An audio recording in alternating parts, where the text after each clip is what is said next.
Sinarques, a la comarca de la Plana d'Utiel-Requena, ha celebrat una primera cita gastronòmica per als amants dels ous i del vi.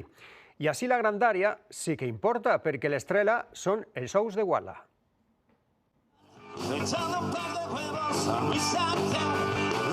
Així és la primera trobada gastroenològica de Sinarques. El huevo, el Sinarcas tiene que ser protagonista, sí o sí. Me gusta mucho el huevo, sí. El Sinarcas, aquí hay que comer huevo.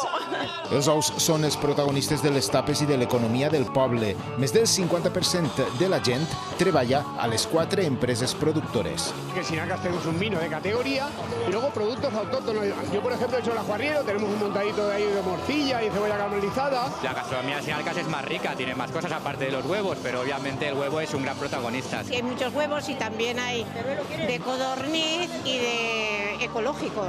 La iniciativa pretén revitalitzar l'economia i lluitar contra el despoblament. Que la gente joven se plantee el volver o el quedarse en estos pueblos pequeños. Todo atrae al turismo y a la gente a Sinarcas. A ver, yo es que no soy delicada, pero bueno, el de morcilla y huevo. Esta exitosa primera trobada és la llavor de pròximes edicions on es posaran, sens dubte, més ous damunt la taula.